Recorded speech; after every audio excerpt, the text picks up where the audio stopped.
querido, soy Argueta y vengo a felicitar a don Jaime Arellano, un amigo. Buenos días, amigos televidentes, gracias por estar nuevamente en este su programa Jaime Arellano en La Nación. El día de hoy vamos a estar, tal como lo anunciamos el día de ayer, platicando con el presidente del COSEP, licenciado José Adán Aguirre, y con él vamos a estar hablando alrededor de varios temas alrededor de la situación económica del país, alrededor de las reuniones de seguimiento que está teniendo ellos con el sector privado, con el gobierno, incluyendo la que tuvieron el día de ayer, a qué acuerdos ya llegaron, cómo va y qué es lo que se ha acordado, qué es lo que se ha estado negociando con el gobierno alrededor de el tema del Gran Canal y los procesos de expropiaciones. Hemos visto declaraciones de funcionarios del gobierno, Telemaco Talavera, Bayardo Arce se sumó el día de ayer a declaraciones hablando de que habrán negociaciones individuales y se revisarán caso por caso. Pero la ley es clara, la ley que la Asamblea Nacional, que la bancada del Frente Sandinista aprobó al señor Guanyin, dice que el precio que se pagará es el valor catastral, o solo si se pagará el valor del mercado, solo si este es menor que el valor catastral. Esa cláusula ya no vale, va a ser anulada. Hay algo escrito por ley que se pueda los afectados o los que van a ser afectados basarse para poder reclamar. ¿Cuál va a ser la institución encargada de estos procesos? Le preguntan a HKND en la reunión que hubo hace un par de días con los ciudadanos en San Miguelito, no sabían. Le preguntan a funcionarios del gobierno y le dicen no se preocupen que va a ser justa, pero ¿quién se va a encargar? ¿Va a ser el procurador Hernán Estrada, la Procuraduría de Justicia, la que va a sentar las bases? En fin, vamos a estar hablando de este y otros temas. Siguen, y con justa razón, las condenas y el repudio a los actos cobardes y a los asesinatos cometidos contra simpatizantes del Frente Sandinista este pasado 19 de julio, cuando regresaban a sus casas después de celebrar un aniversario más del 19 de julio. Pero así como siguen aumentando de todos los sectores ese repudio y esa condena y ese rechazo, también se están aumentando el llamado a que aquí no existan dos tipos de ciudadanos, que no existan los ciudadanos simpatizantes del Frente Sandinista y los ciudadanos que no son simpatizantes del Frente Sandinista. Sigue haciéndosele un llamado a que la policía actúe de una manera profesional, independientemente si son o no son simpatizantes del Frente Sandinista. Y eso creo que debería de llegar a una profunda reflexión a las autoridades del gobierno y a todos los sectores. Y yo creo que los altos mandos de la policía deben de llegar al fondo de estos ataques, de estos asesinatos, pero también deben llegar al fondo y presentar resultados sobre los ataques y sobre los asesinatos que se cometieron contra simpatizantes del Partido Liberal Independiente en el Garrizo, o con los actos de violencia que fueron sometidos los estudiantes y los mayores, las personas de tercera edad, llamados como el Ocupaíns, o quienes fueron los culpables sobre los actos de violencia cometidos contra unas mujeres que la semana pasada estaban protestando frente al Consejo Supremo Electoral, y medios de comunicación que fueron víctimas de ataques, que ahí está la fotografía, ahí está el video con la cara de la persona que hizo ese ataque.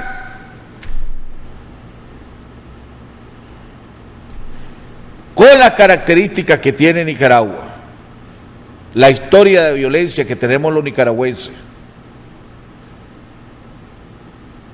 el gobierno, lo vengo diciendo yo, y en este caso la policía, tiene una enorme responsabilidad ante los ciudadanos, ante el pueblo de Nicaragua, de mandarle un mensaje de confianza, de que la ley se va a impartir pareja para todo el mundo.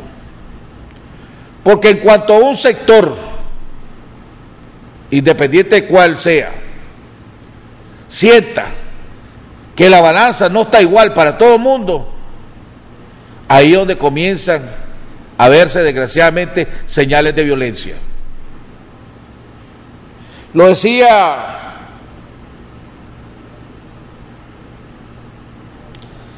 Monseñor Báez el día de ayer: muchos actos de violencia son el resultado de un ambiente, de una cultura de violencia, y por eso no basta con condenar este acto terrorista, sino hacer un llamado al gobierno, a la sociedad, a no provocar ni promover actos de violentos que tienden a promover la violencia.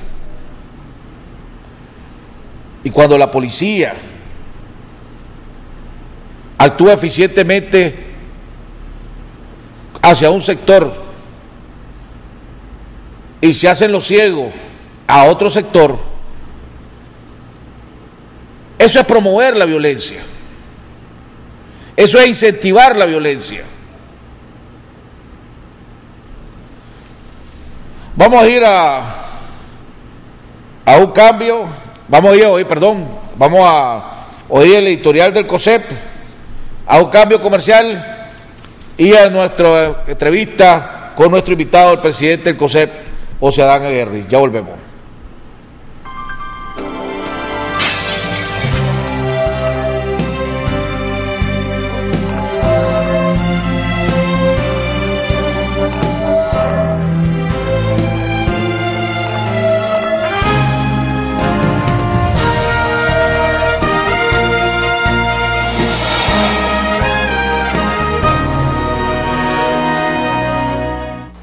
Gracias por acompañarnos.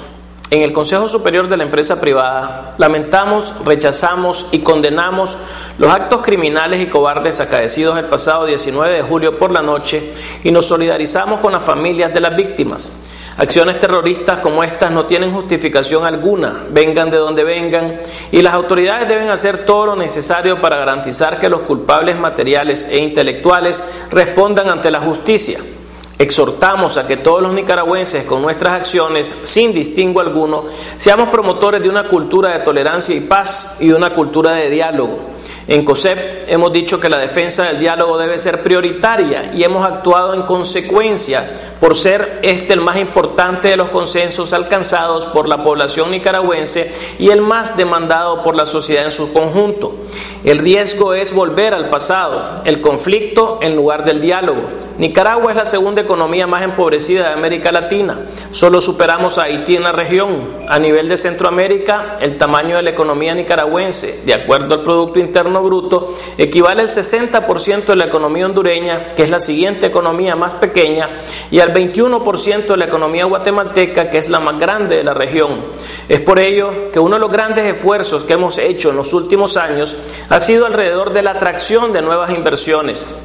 En este esfuerzo, muchos inversionistas alrededor del mundo nos preguntan, entre otras cosas, por qué nuestra economía está en esas condiciones, si nuestros recursos son limitados comparados a los otros países de la región, si seguimos siendo un país inestable. Y la respuesta no es porque Nicaragua esté en desventaja en su ubicación geográfica, su seguridad ciudadana, sus recursos naturales, su fuerza de trabajo joven o su empresariado en relación a los demás países centroamericanos. La respuesta ha estado en las transiciones políticas desordenadas y en los conflictos políticos y sociales.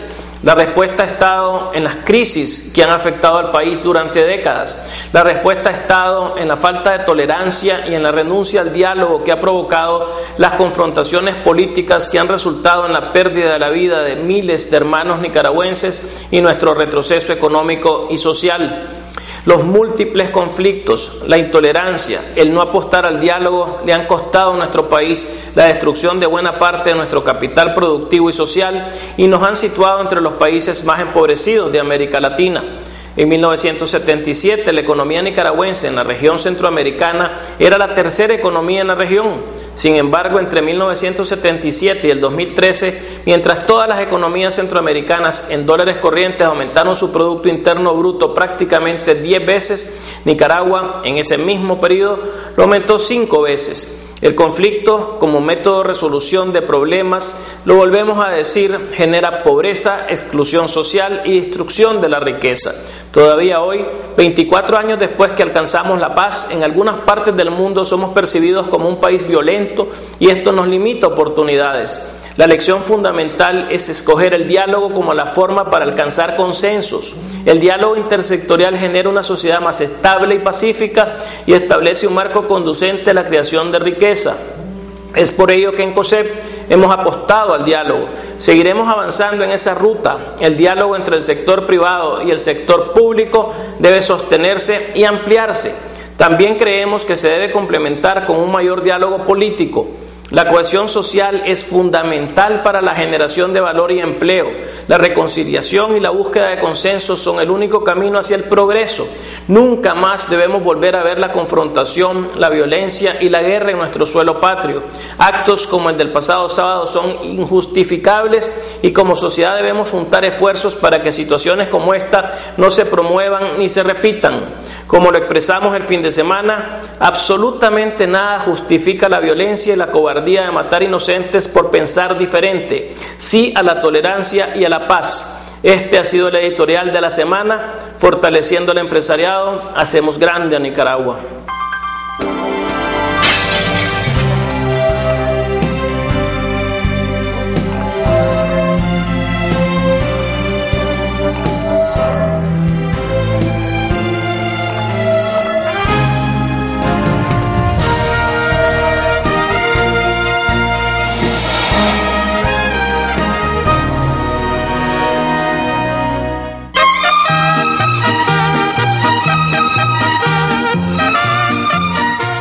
Para llegar alto, algunas personas eligen subir en globos aerostáticos.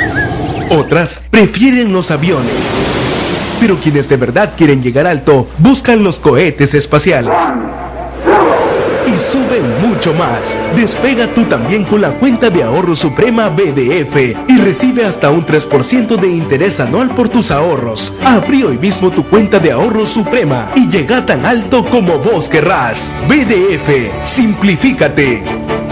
Aplican restricciones. Invercasa Torre 3 ofrece un ahorro energético de al menos un 30%, lo que es posible gracias a múltiples factores que hacen de esta edificación la más eficiente de Managua. El cerramiento está compuesto por paneles de doble vidrio insulado y paneles de aluminio Alpolic. Ambos materiales, por sus características reflectivas y aislantes, reducen hasta un 70% el calor que se genera por rayos solares, conservando un ambiente fresco. Gracias a su orientación norte-sur, el sol se refleja en los costados y no en el frente del edificio, lo que contribuye también a un menor impacto de calor. La iluminación en su totalidad cuenta con tecnología LED de bajo consumo y el sistema de climatización está compuesto de unidades split por módulo, con certificación CER 16 de alta eficiencia energética. Invercasa Torre 3 te ayuda a optimizar tus costos de energía. Llama hoy para empezar a ahorrar. Yo aprendí el oficio de mis padres. Nosotros somos bien laboriosos y nos conocen bastante por la calidad de nuestro trabajo. Ahora nos buscan para dar consejo. Como dicen mis padres, cada problema tiene su solución. El agente Banpro llega donde nadie ha llegado. Podrás depositar, retirar o pagar servicios. Cuando más nos necesitas, estamos acá, siempre cerca. Agente Banpro.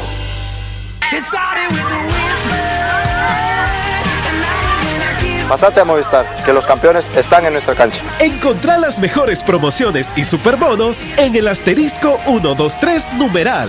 Movistar, compartida, la vida es más.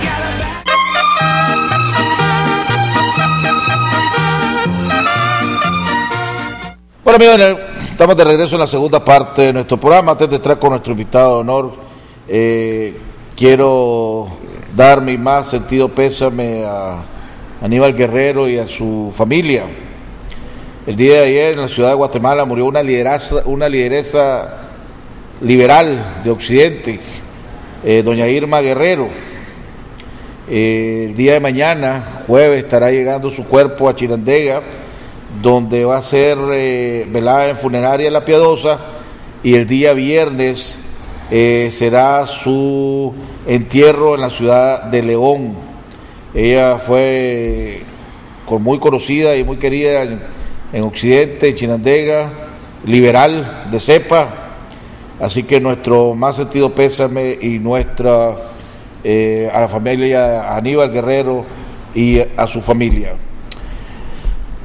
Licenciado Aguerri, bienvenido al programa, amigo. Ojalá que tuviéramos buenas noticias que comentar. Quiero felicitarte porque el COSEP tomó el liderazgo y condenaron, y aunque definitivamente el nivel de violencia y de cobardía no es el mismo, pero sí los dos actos fueron cobardes y de violencia, tanto el que perpetuaron un grupo de motociclistas contra un pequeño grupo de mujeres y medios de comunicación frente al Consejo Supremo Electoral, como los cobardes que hicieron el acto de asesinato el día sábado, cuando regresaban de celebrar el 19 de julio. Tu editorial lo dedicaste precisamente a condenar eso y a lo que significa. Comentario.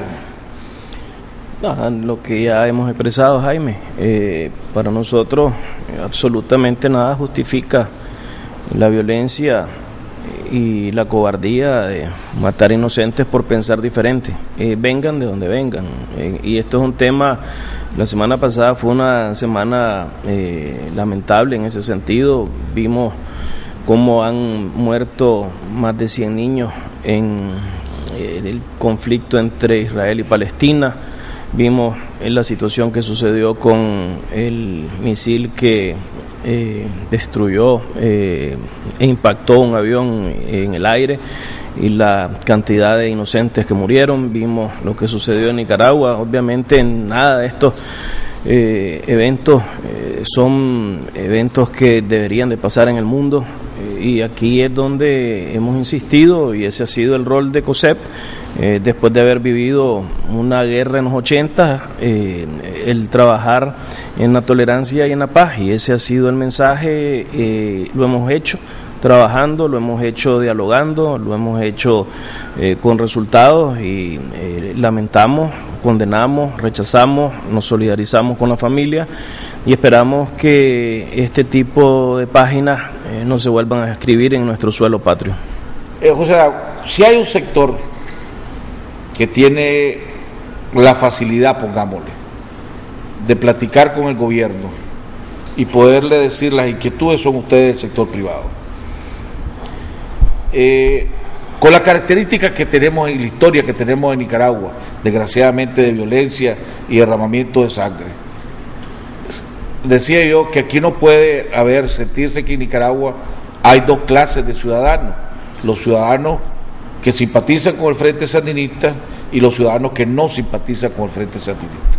Y lo digo esto porque cuando hay actos de violencia contra gente que no son simpatizantes del gobierno o no son militantes del partido del gobierno, no hemos visto a una policía eficiente, pongámosle, para ser diplomático.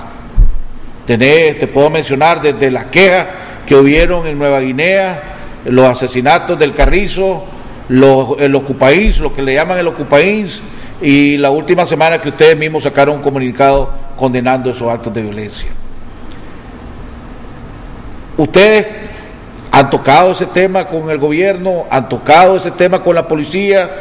Vos tenés una muy buena línea de comunicación con los altos mandos de la policía, y decir, no sé si será por mala suerte o por situación, pero la realidad es que hacia un lado no hay resultado y para otro lado sí hay resultado, y eso, con la historia que nosotros tenemos, los NICA, pues va calentando el ambiente. Creo que tenemos que ser cuidadosos en cómo expresamos la diferencia.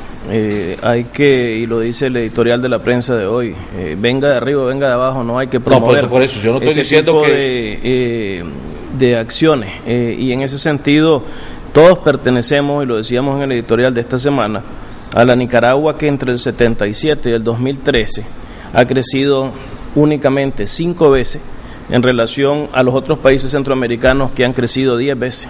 Eso significa que todos los nicaragüenses, indistintamente de en qué filiación política estemos, hemos tenido que pagar las consecuencias de la falta de diálogo, de la falta de comunicación, de la falta de tolerancia, y eso es lo que estamos expresando. Aquí en el editorial de esta semana lo que hemos dicho es que el diálogo entre el sector privado y el sector público ha traído beneficios, y estamos señalando que hay que aumentar ese diálogo, que hay que comprender que la lección histórica que tenemos en este país, la lección fundamental ha sido que es el diálogo el que nos tiene que dar la respuesta, y el diálogo intersectorial. Y en ese sentido seguimos nosotros, como lo hemos dicho desde el 2009 en nuestra primera agenda COSEP, apostando al diálogo, y en este sentido también al diálogo político. Por tanto, bueno, vamos a ver, esperemos los resultados de la policía, a ver qué sale. Definitivamente hay que seguir condenando este tipo de actos, pero la policía tiene que jugar un mejor papel en este sentido. Toquemos el tema, esta entrevista dividámosla en dos partes. Primero, el tema del Gran Canal. La semana pasada, una de las cosas que se atribuían o que levantaba mucho escepticismo, o hay escepticismo alrededor si se va a dar o no se va a dar el canal, era la trayectoria o falta de trayectoria del señor Wang Jin, ¿verdad? Prácticamente una persona desconocida en estos ambientes, etcétera. Cuando se crea cuando se anuncia la concesión al señor Wang Jin, se hace un acto de presentación aquí y se anuncian firmas muy prestigiosas con una enorme reputación mundial. McClarty, McPherson, ¿cuál es la? Mackenzie, etcétera. De repente nos damos cuenta de que McClarty ya no renovó el contrato con esta empresa. Nadie sabía. El embajador Arturo Cruz la semana pasada aquí dijo que esa era una noticia vieja, que no era una noticia nueva, pero que si aquí no se sabía, pues eso no es pues dijo que ya se sabía desde hace tiempo. Es más, y digo, Arturo, que vos sabés, que lo más probable es que vos ya sabías también de que ya se había retirado. Doctor Aguirre Sacasa ha venido diciendo en este programa que la otra empresa, la que, ¿cómo se llama? Mackenzie, que también tiene una enorme reputación, no está haciendo el estudio de factibilidad, sino que lo dice, y la misma página web, dijo ayer el doctor Aguirre, lo que dice es que ellos aportarán insumos para el estudio de factibilidad, no son ellos los que lo están haciendo. Esa falta de información, no sé si le podés decir que falta de transparencia, pues, porque no sé si están obligados o no están obligados, deberían de estar obligados, le agrega más incertidumbre a algo, que después vamos a tocar otros proyectos. Ustedes ya sabían, vos ya sabías. ¿Esto le preocupa a usted o no le preocupa que esta firma de reconocida ya no estén trabajando o no están haciendo las cosas como supuestamente nos habían dicho a todos que sí la estaban haciendo? En Nicaragua uno de los problemas es tratar de diferenciar entre la especulación y la realidad. El hecho concreto ha sido de que en nuestro viaje a China y posteriormente en la información que hemos estado recibiendo, se ha concentrado esta información en los aspectos técnicos y en los aspectos medioambientales. Eso no significa que no se esté haciendo el estudio financiero, el estudio de factibilidad financiero, el estudio de factibilidad comercial. Nosotros en las diferentes reuniones que han habido alrededor de este tema, las que tuvimos en noviembre y las que tuvimos ahora en julio, en todo momento la empresa HKND ha mencionado que está Mackenzie haciendo este estudio. Lo que nosotros le planteamos en la comisión asesora, en la reunión privada, es que así como hemos conocido los estudios medioambientales y técnicos, pues queremos conocer los estudios comerciales. Este es un planteamiento que se hizo en la reunión que tuvimos el día lunes que se anunció la ruta, previo a ese anuncio de la ruta. Pero en todo momento ellos mencionan a McKinsey como parte de las empresas que han estado trabajando. Ahora, adicionalmente a estas empresas que vos mencionabas, McClarty se le venció su contrato. Lo que se manejó en el momento de que se venció el contrato es que todavía no estaba el proceso en marcha, es decir, que había que esperar todo el año 2014 para terminar los estudios, y que hasta que se terminaran esos estudios y se iniciara una nueva etapa, entonces se tenía que volver a contratar a ese tipo de empresa para el trabajo que hacen en el nivel de cabildeo en Estados Unidos. Esa fue la información que nosotros recibimos cuando se suspendió el contrato de McClarty. Si recordarás también, el vocero anterior que tenía HKND era Ronald McLean, igual no lo ha vuelto a ver. Entonces, boliviano. Igual no lo ha vuelto a ver. Entró una persona ya en ese mismo viaje que nosotros hicimos a China, que viajó con nosotros el señor McLean, fue contratado una de las personas que está hoy en Nicaragua y que es el que lleva hoy esa vocería. O sea, vos como miembro del comité, vos sabías que este ya no se había renovado el contrato. Pero no como miembro del comité, lo sabía porque es parte del trabajo nuestro, estar detrás de las cosas que están sucediendo. Por eso ya había sido informado. Entonces nosotros manejábamos esa información. Recordar que nosotros viajamos constantemente a Washington, y es una de las situaciones en nuestros viajes que abordamos, uno de los diferentes temas es el tema del canal. Entonces esta es una situación que se manejó en ese momento, en ese contexto.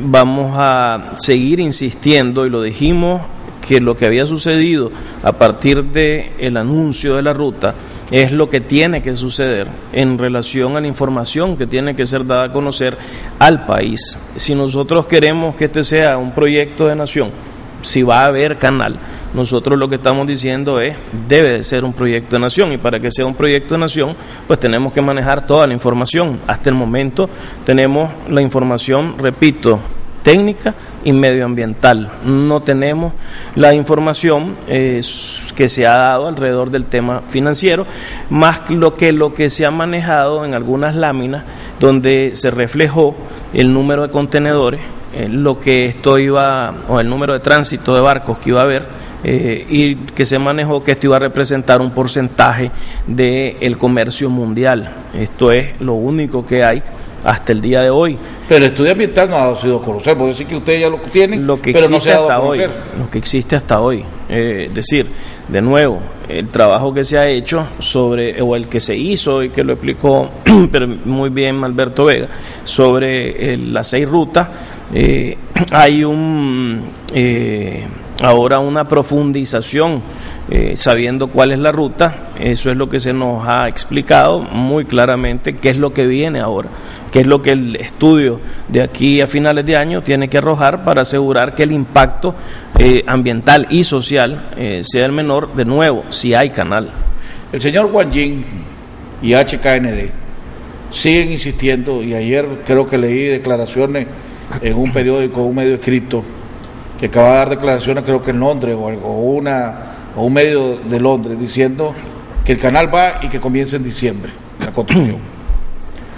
Una de las cosas que tienen inquieto y preocupado al sector privado es el tema de la expropiación y el valor que se va a pagar a la expropiación.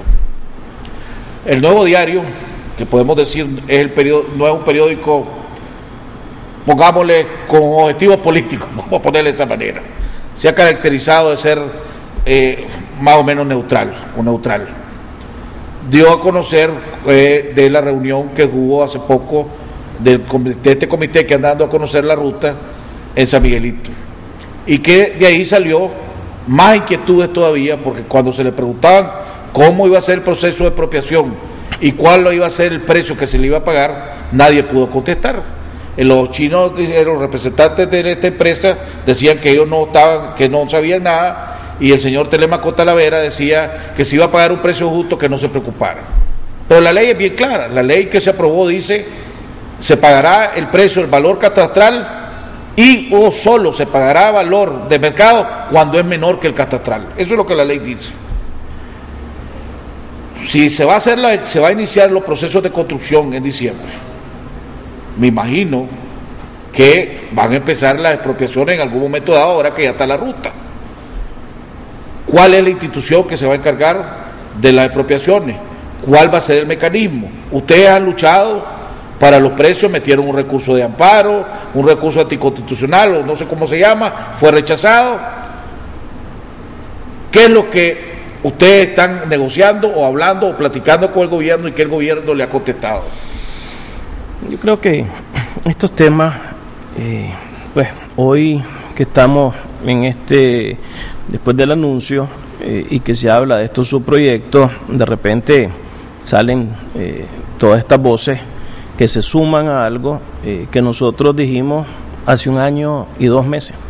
Hace 14 meses, cuando fuimos a la Asamblea Nacional, dijimos claramente que una de las preocupaciones que para nosotros existía en la ley que iba a ser aprobada era el mecanismo de expropiación que esta ley contenía.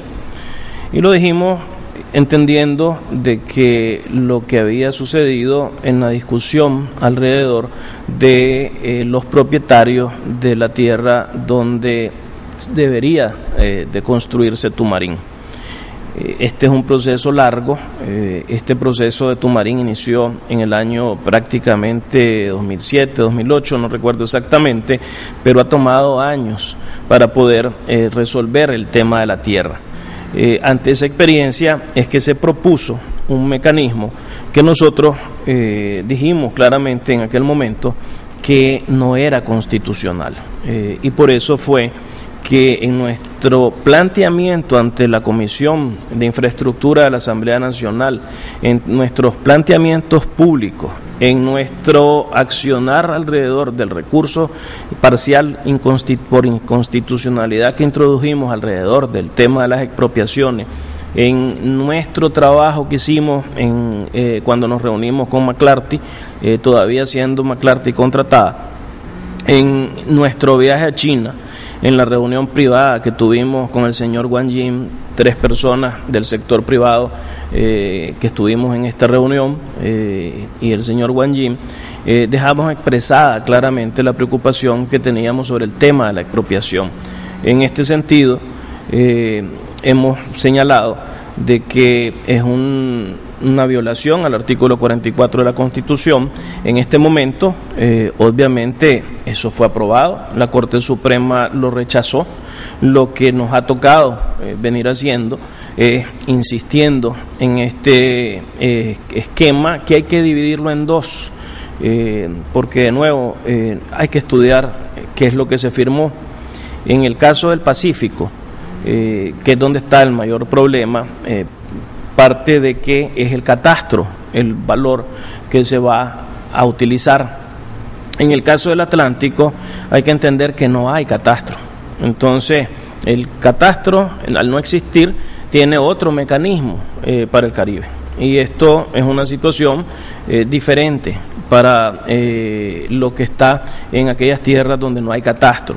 Nosotros le decíamos al señor Wang Jin que el catastro de Nicaragua no es el catastro de Hong Kong, que el catastro de Nicaragua no es el catastro de Nueva York, no es el catastro de Washington, donde efectivamente sí se paga lo que vale la propiedad. De hecho, en Hong Kong ese es el verdadero impuesto que paga prácticamente las empresas que están en este lugar, que es muy especial en cuanto al tratamiento que tienen alrededor de los temas impositivos.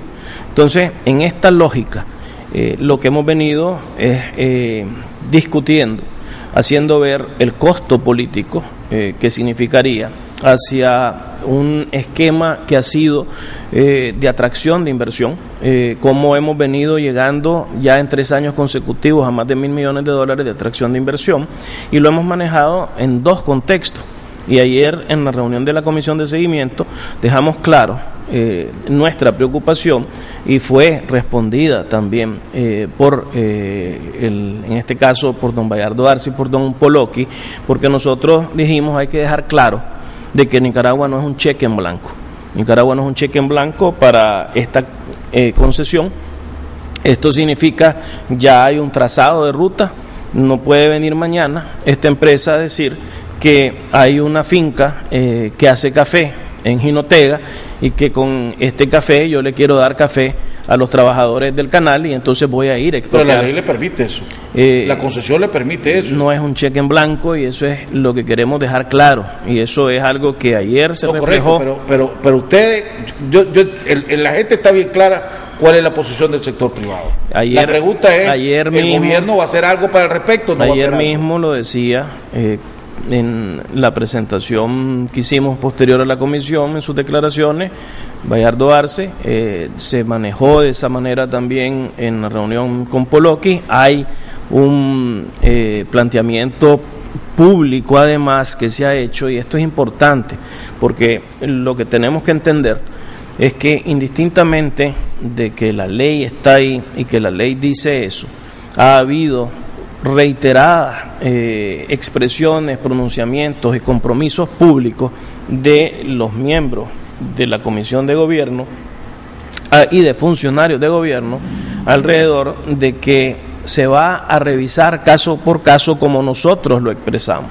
Nosotros hemos dicho, vos no le podés pagar el valor catastral a una inversión que costó, y esto lo hablamos hasta con la presidencia, a una inversión de 7 años de maduración que está en su 10º año, que te tomó 7 años para madurar y que ya llevas 3 años teniendo rentabilidad. Entonces eso significa que vos tenés que poner a esa persona en el mismo nivel que está hoy, que se traduce en el pago de la tierra, pero se traduce en el pago de la inversión y se traduce en el lucro cesante.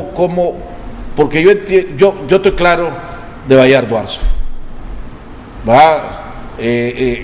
Todo el mundo conoce a Bayardo Arce. Todo el mundo conoce al presidente Ortega, a los funcionarios que querrá mencionar. Pero la concesión y lo que vale es lo que está escrito, lo que dice la ley. Y el señor Guanyin no vive en Nicaragua. Él puede venir y decir, entonces la pregunta es, y la concesión que se está analizando, o ustedes están proponiendo, y el gobierno está meditando, reformar la ley de tal punto que dé algún tipo de garantía legal, porque de acuerdo a cómo está la concesión, ni siquiera a juicio lo puede llevar, si en caso de que haya un reclamo. De nuevo. Entonces la pregunta es, están analizando la posibilidad, y el señor Guanyin, consciente de que las reglas son diferentes aquí que donde él vive en Hong Kong, por ejemplo, hay que hacerle algunas modificaciones a la ley. La respuesta la tendrá que dar en este sentido el gobierno. ¿Cuál va a ser el mecanismo que se utilice? Lo que ya hay es un compromiso público, ya hay un compromiso que ha sido visto en las diferentes exposiciones que ha hecho tanto el gobierno como las empresas, en este caso como la empresa HKND, alrededor de este tema. Esto ha sido expresado en las diferentes presentaciones que se han hecho, tanto en Managua como fuera de Managua. Hay un pronunciamiento o diversos pronunciamientos alrededor de este tema. Nosotros como sector privado vamos a estar atentos a que cada uno de los temas que vayan saliendo sean temas que se den en el marco de lo que aquí se ha dejado expresado públicamente. Que si la ley dice una cosa, mientras el procedimiento se haga conforme a lo que se ha dado, a lo que se ha anunciado, a lo que se ha ofrecido, nosotros vamos a estar dándole ese seguimiento, y eso es lo que queremos asegurar. La única garantía que hay ahorita es un compromiso público. El compromiso público. Ese es. Ahora, ¿cuál institución es la que se va a hacer cargo de eso? Está establecido que es la propia comisión. En este caso, a HKND le tendrá que pasar cuáles las propiedades que se tendrían que ver afectadas a la comisión, y la comisión tiene que actuar en función de esa demanda que hará en este caso esta empresa. Supongamos que no se dé el canal porque no hay viabilidad. La concesión le permite varios subproyectos.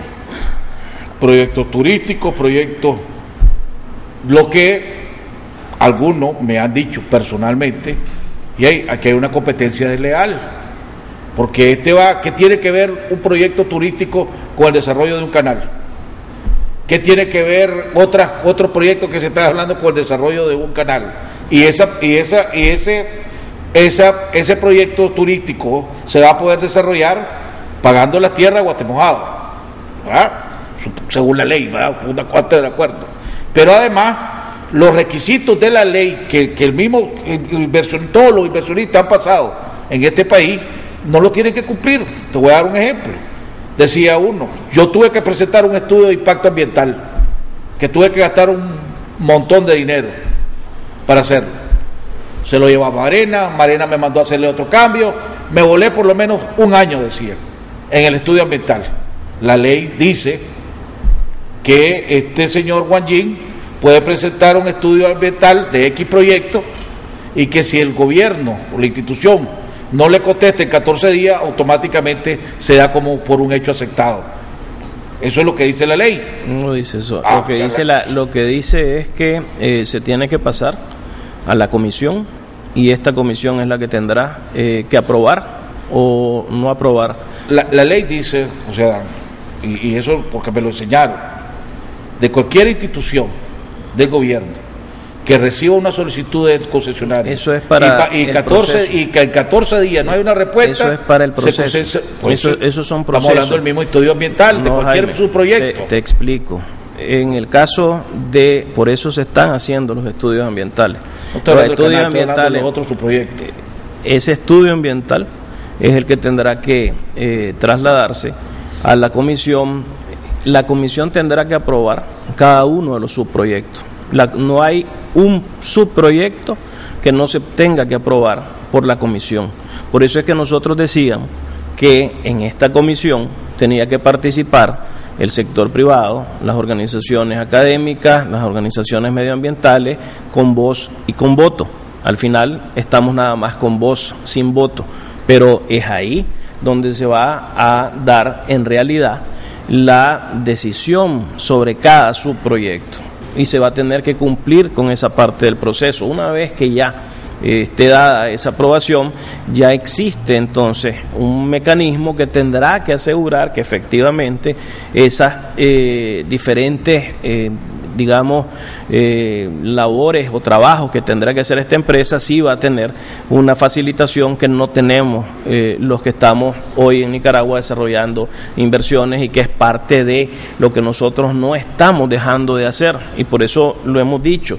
Si hay canal es una situación, nosotros estamos trabajando en la Nicaragua que hoy se ha venido construyendo, que necesita facilitación, que tiene problemas de lluvia, que tiene problemas con el café, que tiene problemas de ingresos, que tiene una serie de problemas en este momento relacionados con la informalidad y que por lo tanto necesitamos respuesta para mantener el crecimiento de 4% para arriba, y eso es parte de lo que ayer se discutió. Nosotros ayer tocamos el tema de la expropiación, pero no es el tema central de la reunión o el único tema central de la reunión, claro, porque nosotros tenemos que seguir trabajando en que debe de seguir llegando la inversión al país fuera del canal. Pero es que hay una realidad alrededor. Ahora que ya se estableció la ruta, porque antes era peor, pues, o todavía sí, porque antes no sabía. Y yo he platicado con banqueros que me han dicho, ahora que está la ruta, que me han dicho, mira, si aparece la ruta y hay un finquero o una inversión en la que nosotros le estamos financiando, en cuanto aparezca, si aparece en la ruta, esa inversión está afectada, nosotros paramos los desembolsos y le exigimos que nos dé otra garantía, si quiere, o nos le seguimos dando. Entonces ha creado una incertidumbre entre los inversionistas, entre la industria y los bancos, pues pongámoslo. Eso me lo ha dicho banqueros, me lo dieron a mí, ¿verdad? Que no voy a decir quiénes son, pues lógicamente. Entonces cuando vos ves eso y todavía no está definido, no hay procedimientos claros, solo está el compromiso público que ya hicieron, Hombre, un país no puede funcionar de esa manera, con incertidumbre. Vos que sos representante del sector privado, vos sabés que la empresa trabaja bajo cosas concretas, bajo planificaciones concretas. Entonces, ¿cuándo vamos a saber exactamente las reglas del juego? Si se van a cambiar o se mantienen las que están. Yo creo que en los próximos 90 días se tendrá que hacer un listado.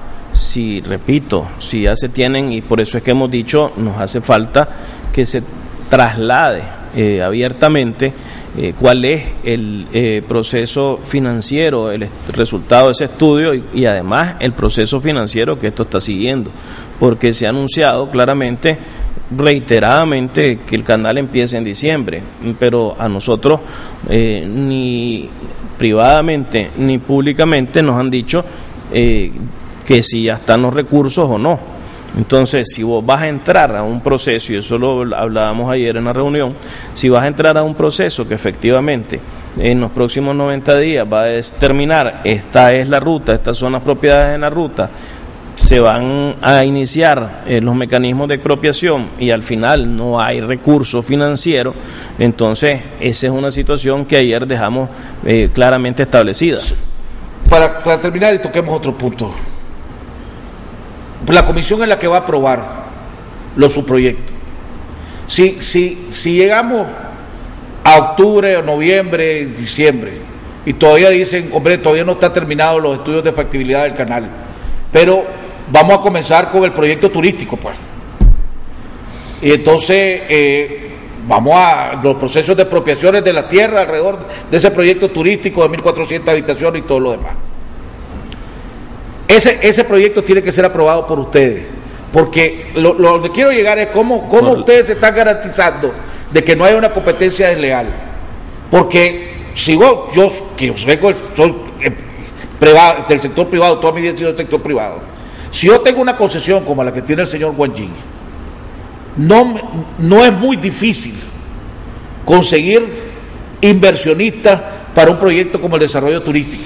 Y te venga y te va a los mismos capitales centroamericanos y decirle, mira, tengo una concesión que me permite esto, esto y esto y esto. Hombre, desarrollemos el centro, metete conmigo a desarrollar este desarrollo turístico, y tenemos inversión en Carlos Pela que está desarrollando Guacalito y está pagando 300 millones y pico. A nosotros nos va a costar por lo menos 50% menos desarrollar un centro turístico como el de Carlos Pela, porque esa es la concesión que yo tengo. Entonces, te garantizo que te conseguía varios que se montan en ese caballito, porque les va a salir muy barato desarrollarlo. Entonces venís, desarrollar el centro turístico y después no hay canal, pero ya te montaste en una competencia desleal en un proyecto turístico o de otros, como la cementera, como cualquier otra cosa que están hablando de hacer. ¿Cómo? Es pura, pues eso, ustedes están pendientes de eso. Lo hemos expresado, fue un tema expresado también ayer, pero de nuevo, hay que ser cuidadoso cuando uno dice este tipo o plantea este tipo de temas. Ya de entrada, si ese fuera el objetivo, no necesita gastar $200 millones en todas estas empresas. Yo no estoy diciendo que sea el objetivo. Te estoy respondiendo, si me permitís. Si ese fuera el objetivo, no vas a gastar $200 millones de entrada para hacer todos los estudios que se han hecho y acabar haciendo un hotel de 1.400 habitaciones. Los 200 millones los hubiera gastado en todo caso en el hotel, pero no vas a partir de un inicio ya gastando 200 millones para luego empezar a construir un hotel. Entonces no hay lógica financiera. No, ¿cómo no? En un hotel de 1.400. No estoy dudando que quieran, pongámosle que no hay duda de que quieran hacerlo, pero si el estudio de factibilidad le dice que no es viable el canal, ok, pero mi premio de consolación va a ser el proyecto turístico en condiciones sumamente ventajosas que los demás inversionistas. Ese va a ser mi premio de consolación, pues, porque lo quise hacer el canal, pero no es viable. Entonces me voy a pues, y voy a poner una cementeria, y voy a poner otro chuchá, y voy a poner otro, van a ser mis premios de consolación, buenos premios de consolación, pues, pero quise hacer el canal. De nuevo, la lógica financiera es la que tenés que estudiar, cuánto necesitas recuperar, qué tipo de demanda existe en el país para que con todo lo que está alrededor de la zona de Tola tengas la certeza de que vas a mantener un hotel de 1.400 habitaciones lleno para poder recuperar en cuántos años 300, 400 millones de dólares porque ya gastaste 200. Pero puede ser un de nuevo. 400 habitaciones. Pues de todas maneras, pues no es por el eso, punto. seguimos especulando. Entonces, nosotros no especulamos, ese es el punto. O sea, no es especulación, es las reglas del juego. Me acabas de decir que se tendría que hacer uno de 400, no uno de 1.400. No, estoy hablando de este número, pues. Entonces, lo que nosotros estamos es trabajando sobre lo que está sucediendo. Y sobre lo que está sucediendo, hoy existe ese compromiso público. Sabemos que la ley no lo dice. Lo dice el compromiso público. Nosotros hemos señalado la importancia del costo político que tendría en lo que hemos venido desarrollando. Repito, 3 años ya de más de $1.000 millones de inversión en este país, en diferentes proyectos. Entonces, si queremos mantener ese flujo de inversión llegando al país, se tiene que asegurar que la certidumbre va a seguir siendo una regla en Nicaragua. Vamos a tocar otro punto, pero te voy a contestar algo porque... Bueno, ya que decís vos que vos te gusta trabajar sobre específico y no especulación, lo específico es que la ley le dice a este chino, al señor Wang Jing, a HKN2, que puede expropiar cualquier propiedad que él desee y pagar precio catastral. Eso es lo que dice la ley.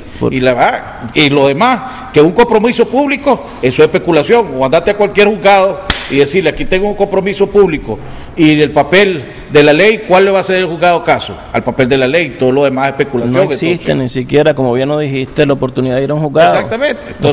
Entonces el compromiso público es especulación también. El compromiso público es algo que existe, que ha sido dado, que pero no tiene ningún valor legal. No existe el valor legal, pero nosotros tenemos que asegurar que como sector privado esa es la forma en que se va a responder. Dejemos el canal a un lado, pues. Tema de... la semana pasada anunció Bayardo Arce de que iba a tener que las recaudaciones no estaban por las condiciones económicas, pues la sequía, el problema del café, el arroz, etcétera, y que iba a haber una reforma presupuestaria para reducir no sé si los gastos o la inversión en el presupuesto. No sé si ustedes han discutido eso con el gobierno. Al mismo tiempo se había estado especulando y había salido medio noticioso, ¿verdad? Y vos lo aclaraste en este programa, las supuestas negociaciones sobre una reforma tributaria. Vos decís que no había negociaciones, que lo que se estaba haciendo era aplicando o poniendo el reglamento en orden, algo así, los reglamentos tributarios. Esta situación económica en la que se estamos enfrentando, ¿va a influir o está influyendo en las negociaciones que ustedes están llevando en los temas tributarios? No, los temas tributarios van en su lógica normal de negociación. Estamos avanzando. Dijimos que con el receso parlamentario nos iba a dar tiempo para tratar de terminar de discutir donde hay algunas revisiones y planteamientos que se están haciendo sobre el actuar, en este caso de la Dirección General de Ingresos, sobre interpretaciones de nuevo o sobre la forma en que ejecuta acciones que nosotros no las vemos correctas. Entonces estos temas, ayer mismo hablábamos sobre hay una situación en donde se establece por ley que las empresas que están en zona franca son exoneradas, y nos hemos encontrado que hay empresas de zona franca que van a comprar a empresas y estas empresas de zona franca no pueden dejar o utilizar el derecho que da la ley de comprar sin pagar con impuestos, porque la DGI no permite que se haga esa compra, porque la empresa a la que se le está llegando a comprar tiene supuestamente, según la DGI, una mora con la DGI, o tiene una discusión con la DGI, o tiene un recurso introducido con la DGI, y por lo tanto entonces toma la decisión de no permitir que se compre sin exonerar, y eso se está haciendo un cobro a la China, y nosotros eso no es legal, y es parte de las discusiones que todavía estamos llevando a la mesa tributaria, porque eso debe de quedar claro de que no está en la ley, que no es legal, que nosotros estamos atrayendo aquí inversionistas con un esquema y que no se está cumpliendo en ese sentido específico con lo que está sucediendo. ¿Se podría descartar o no se puede descartar de antes que finalice el año una nueva reforma tributaria? La respuesta a los pendientes se tiene que dar antes de que finalice el año. Cuando habla de los pendientes, pero lo pendiente es reglamentación. No. ¿O es reforma? Una reforma a la ley, pero de nuevo, para que no especulemos, no se está cambiando el sentido de lo que quedó aprobado. O sea, no es que van a venir nuevos impuestos para que el gobierno pueda recaudar más, por ejemplo. No. De eso se trata. El mecanismo que se aprobó y entró en vigencia en enero del año pasado, ese mecanismo, ese sistema impositivo, el sistema dual, con todas las diferentes variantes que se hicieron, eso no está cambiando. La reforma va a ser una reforma específicamente para responder, repito, a lo que quedó pendiente que en la misma ley que se tenía que dar en el tiempo, y por el otro lado, para responder a estas interpretaciones que seguimos viendo por parte de las autoridades y que nosotros insistimos en que no pueden las autoridades interpretar y manejar los sistemas a discreción, y eso lo vemos constantemente en la DGA y en la DGI, el manejo a la discrecionalidad y a la interpretación de los funcionarios de la DGA y de la DGI. Ahora, hombre, sigue teniendo problemas con la DGA. Usted, y si no me equivoco, dentro de poco viene aquí Nicaragua a ser sede de a nivel regional de un encuentro sobre la facilitación de trámites aduanero, si no me equivoco. Me pareció leer al respecto. No, lo que pasa es que Nicaragua tiene la presidencia pro tempore en este momento en el ámbito económico de Centroamérica. Nosotros en la reunión de Punta Cana logramos de los presidentes, aparte de sentarnos con ellos cada 6 meses, de los presidentes de Centroamérica, del sistema, que se dieran 2 reuniones. Nosotros solicitamos 2 reuniones en el ámbito de estos 6 meses, una con los ministros de transporte y los jefes de seguridad, y otra con los ministros de economía y los directores de aduana. Por supuesto, para ver la problemática que tenemos en toda Centroamérica alrededor de los temas de facilitación, pasos fronterizos y seguridad. El otro elemento que quedó de esta reunión de Punta Cana es que los acuerdos 9 y 10 de la declaración dejaron además un mandato de los presidentes a varios de los diferentes sectores que tiene el sistema, a los ministros de Hacienda, a los directores de aduana, a los ministros de Economía, de trabajar en propuestas en 90 días para buscar cómo darle facilitación y aumentar la velocidad del traslado de la mercancía en Centroamérica. Y por el otro lado, también se estableció el establecer un plan interinstitucional de facilitación, entonces que ya va más allá, digamos, de los pasos fronterizos. En esa lógica nosotros estamos planteando, y fue parte de lo que se discutió ayer, que el 13 y el 14 de agosto hay reunión de ministros de transporte aquí en Managua. Nosotros estamos solicitando que en ese espacio se dé esta reunión con los ministros de transporte y que se invite a los jefes de policía o a los ministros de gobernación, de acuerdo a cómo se maneja en cada país el tema de la seguridad.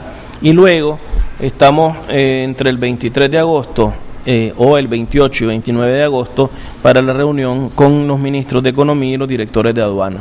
El tema aquí es que la economía mundial ha tenido nuestro involucramiento como Centroamérica en la economía mundial, ha venido haciendo crecer esta relación. Hoy hablamos de que Centroamérica exporta e importa más de 85 mil millones de dólares, y eso tiene una carga sobre toda la estructura del sistema, y a eso estamos apostando, a darle respuesta a mucha de esta problemática. La sequía es más profunda de lo que todo el mundo, de lo que se imaginaban originalmente. El sector ganadero, bueno, todos los sectores, pero el sector ganadero está pegando gritos al cielo.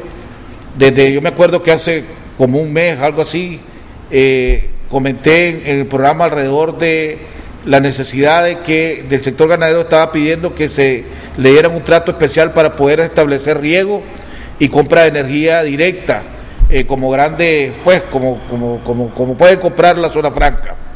Vos me dijiste cuando hablábamos por teléfono alrededor de ese tema que estaban trabajando en eso. ¿En qué se ha avanzado en ese tema? A ver, estamos trabajando en dos situaciones.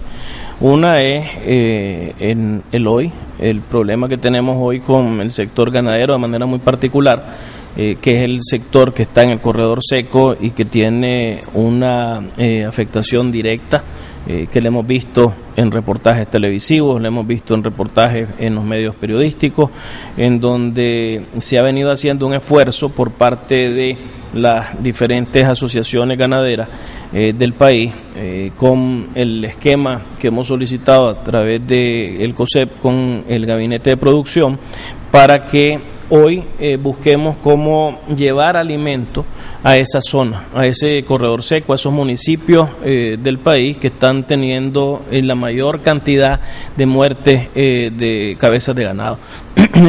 Entonces, en este sentido, este esfuerzo esperamos que entre hoy y mañana ya concluya.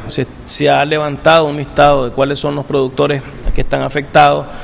Se ha hecho la solicitud de un fondo revolvente que va a permitir llevarle la alimentación más barata a los productores para que ellos puedan comprar más alimento y no tener que gastar en el transporte que tendrían que gastar para llevar ese alimento hasta sus municipios. Entonces se está trabajando en esto, esperamos tener este proceso concluido entre hoy y mañana. Pero por el otro lado, y esa es la otra de los temas que se discutió ayer, la próxima semana se tendrá que establecer la instalación de la mesa productiva, que va a ser la mesa que va a discutir el tema de la productividad, que va a discutir el tema de los transgénicos, que va a discutir el tema del agua, porque el cambio climático ya llegó. El tema que estamos viviendo ya no va a ser un tema ocasional. Tenemos que entender que ya está aquí y que tenemos que, por lo tanto, tomar decisiones que vayan a asegurar que se minimice el impacto de este cambio climático en los diferentes productos nicaragüenses. Eso se va a dar la próxima semana, o se va a iniciar la opción de financiamiento concesionario para riego, la compra de energía directa. Esas son entre las opciones. El tema de la energía es un tema complejo porque todos los sectores quieren energía más barata, todos, y este también es parte de lo que ya propusimos en la mesa de energía. Ya el sector privado entregó una propuesta al gobierno en el tema energético. Ahora lo que viene es la respuesta del gobierno al documento que nosotros presentamos. Eso está ya en revisión de la presidencia y esperamos que en los próximos días se nos dé esa respuesta. En ese documento nosotros estamos, por supuesto, hablando de la necesidad de traer energía más barata. Y aquí, de nuevo, es un tema que no solo lo requiere Nicaragua, lo requiere Centroamérica. La energía barata significa hoy en nuestro país carbón o gas, indistintamente de que se continúe trabajando en el cambio de la matriz de energías renovables y que se siga trayendo estos proyectos hídricos, geotérmicos, etcétera. Tenemos que entender que el equilibrio nos lleva también a tomar decisiones como las que ya se están tomando en Guatemala, de poner proyectos de energía con carbón si queremos ser competitivos. Estaban hablando de la planta de Nicaragua, convertirla en una planta de carbón es una de las opciones. Esa es una posibilidad. Lo que hay que diferenciar... El problema es el impacto ambiental que eso podría causar. A eso iba. Lo que hay que diferenciar es que la tecnología de hoy es una tecnología que, de acuerdo a lo que nos han expresado en la Comisión de Energía, yo no soy especialista en el tema, pero sí la Comisión de Energía de COSEP la componen todos los generadores privados de energía no vinculados al gobierno, y en ese sentido todos los generadores nos dicen que ya hay tecnología que aunque es contaminante, es menos contaminante que la energía térmica. Entonces, en ese aspecto, esta es una situación que ya se le expresó. Nosotros ya tuvimos reuniones con la presidencia donde expresamos esto directamente al presidente, y nosotros vamos a continuar buscando esa respuesta a esta necesidad de generar energía más barata. Es de la única manera, y lo hemos dicho y se lo dijimos a los presidentes en Punta Cana, qué es lo que está sucediendo en Centroamérica. ¿Cómo haces para traer inversión a Centroamérica? Tenés que ofrecer subsidios, tenés que ofrecer incentivos. No están viniendo porque Centroamérica tenga la infraestructura, tenga la competitividad, tenga la energía barata. Entonces lo que tenemos que hacer es crear esa infraestructura, esa energía barata, para que las empresas vean a Centroamérica como una región donde no necesitas del contacto con el gobierno, no necesitas del incentivo, no necesitas del subsidio, sino que lo que está ahí es una región abierta a la inversión. Nosotros hoy somos el 0.98% de la inversión del mundo. Entonces, si queremos dar ese salto, no podemos depender en la voluntad política del gobierno de turno de cada país. Y eso es parte de lo que hemos dicho. Se necesita entrarle al tema de la energía seriamente. Bueno, se nos quedaron varios temas que tocar. Hemos llegado al final del programa. Le agradecemos al presidente del Consejo, José Adán Aguirre. El día de mañana vamos a estar hablando con el presidente del Partido Liberal Independiente, Eduardo Montealegre. Nos vemos el día de mañana en otro interesante programa aquí en Jaime Arellano, en La Nación.